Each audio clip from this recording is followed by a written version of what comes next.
တသက်မှာတစ်ခါပဲအိမ်အောင်ပြုတ်မယ်လို့စဉ်းစားထားတဲ့တရုတ်ဆောင်မြက်ကေတီအောင်ကိုယ်သက်ရနဲ့ဒီအချိန်လေးမှာနောက်ထပ်တစ်ယောက်ထပ်ရှာဖို့ဆိုတာစစ်မပြေတော့ပါဘူးနောက်တစ်ယောက်ဆိုတာက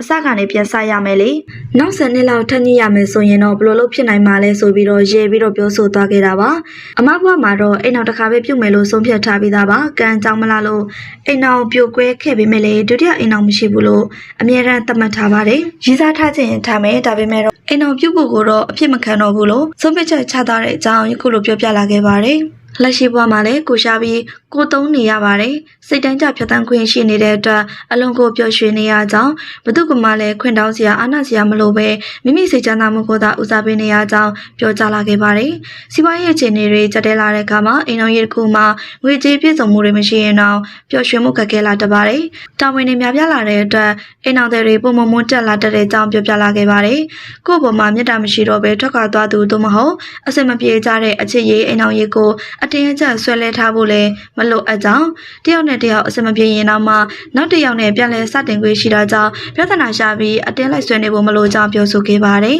။သူမအတွက်ချစ်ချင်းမြတ်တာ1500ချစ်ဆိုတာပူလောင်မှုမရှိဘဲအေဂျင့်တဲ့အရာတစ်ခုကိုသာဖြစ်ပြီးမွန်မာရီလိုတငယ်ချင်းတွေလိုအေဂျင့်မှုနဲ့အတူရှိနေတဲ့အကြောင်းပုံမနှစ်သက်ကြောင်းပြောကြားလာခဲ့ပါတယ်။ဓနုပြူမျိုးတွေမြစ်ရတိုက်စားပြီးစေတီတချို့ရေထဲမျိုးပါသွားခဲ့ပါတယ်။ AR တိုင်းဒေသကြီးဓနုပြူမျိုးနယ်တွေမြစ်ရတိုးလာပြီးရေစီးအရှိန်များလာသဖြင့်စေတီတချို့နဲ့လူတချို့လည်းမျိုးပါသွားခဲ့တယ်လို့သိရပါတယ်။ဇူလိုင်လ28ရက်နေ့ကနေမြစ်ရကမ်းမတွေပြိုကျခဲ့တာကြောင့်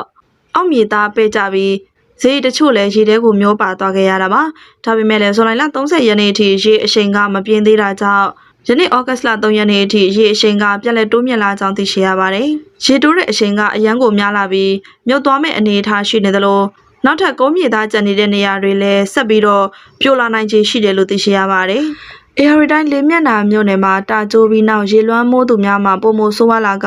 လေးမျက်နှာဟင်းသရမြို့နယ်ရေကြီးနဲ့ကျုံပြိုမြို့နယ်များသို့ကျေးရွာအများပြားသို့ရေများစတင်ဝင်ရောက်လာပြီးရေပေသိမ့်ပြည်သူအများပြားအရေးပေါ်ကယ်ဆယ်ရေးနဲ့စားနပ်ရိက္ခာများတောက်သုံးရေများဆေးဝါးများအရေးတကြီးလိုအပ်နေကြောင်းသိရှိရပါတယ်။ဇူလိုင်လ31ရက်နေ့နနက်စောပိုင်းမှစတင်၍ငဝေမြစ်ရေကတာကျိုးပေါက်ခဲ့ရမှယမနေ့ဩဂတ်လ2ရက်နေ့ညပိုင်းချိန်ထိမြစ်ရေဆက်လက်တွန်းလာနေကြောင်းလေးမျက်နှာမြို့နယ်တွင်ရှိကျေးရွာများအပြင်